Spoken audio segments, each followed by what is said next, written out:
Hello everybody, thank you very much for joining new feed again. I want us to move on to an AI chatbot. We are basically going to be creating a Chatgpt clone, right?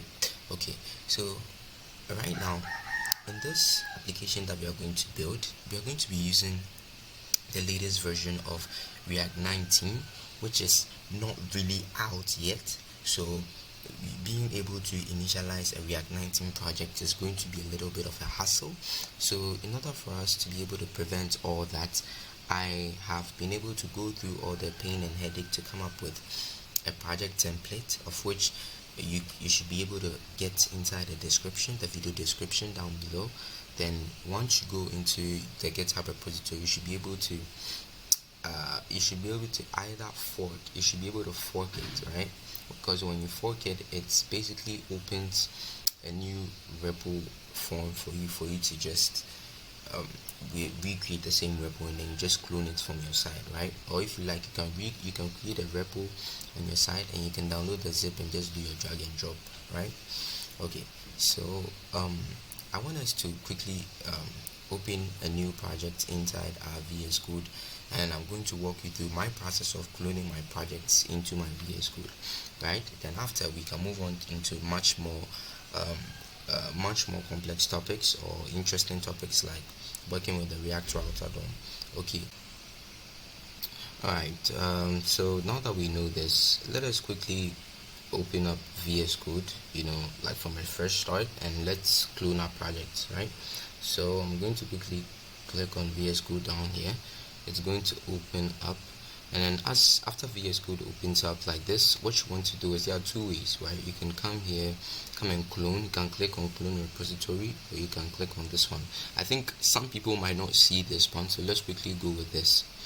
All right, so here it says we should provide the repository URL.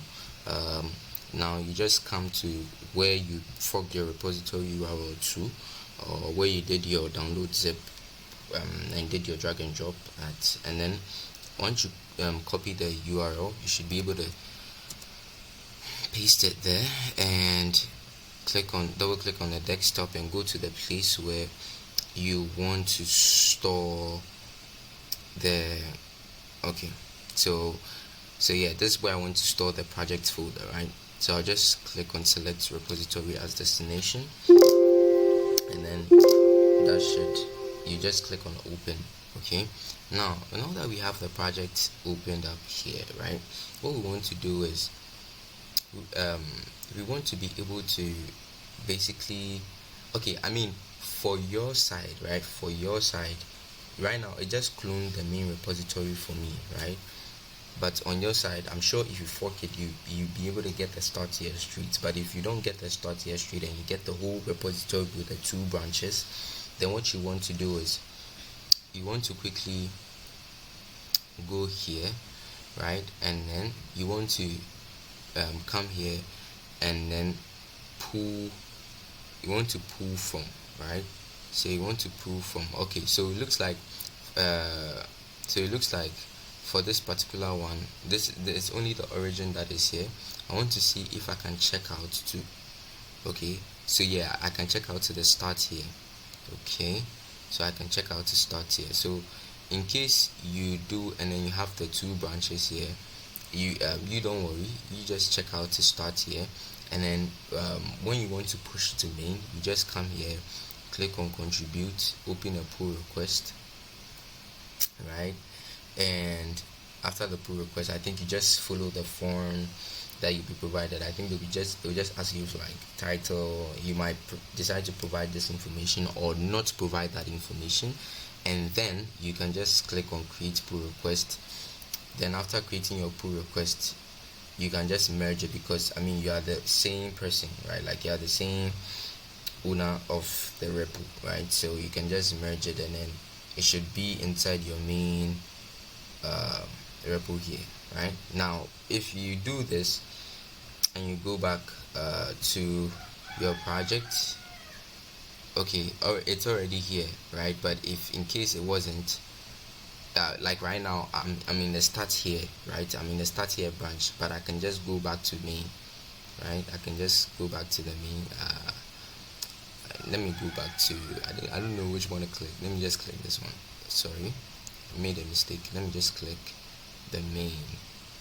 Alright, so if I'm in main, you realize that it's not here, right? So what I'm going to do is I'm just going to pull, right? I'm just going to pull, and then after pulling, it should show up. Okay, it's still didn't show, so I guess I'm going to change to this cloud one, and I'll pull. Pull. Okay.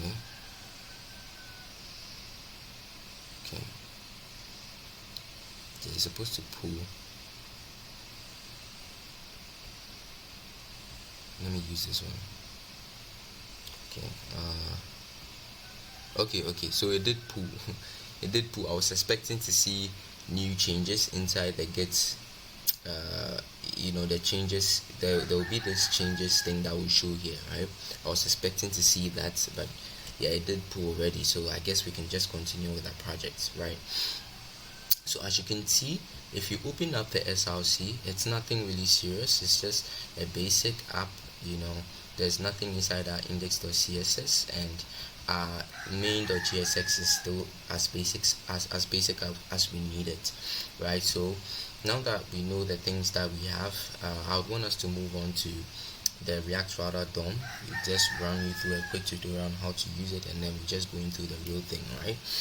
Thank you very much for getting to this part of the video. I'll see you in the next one.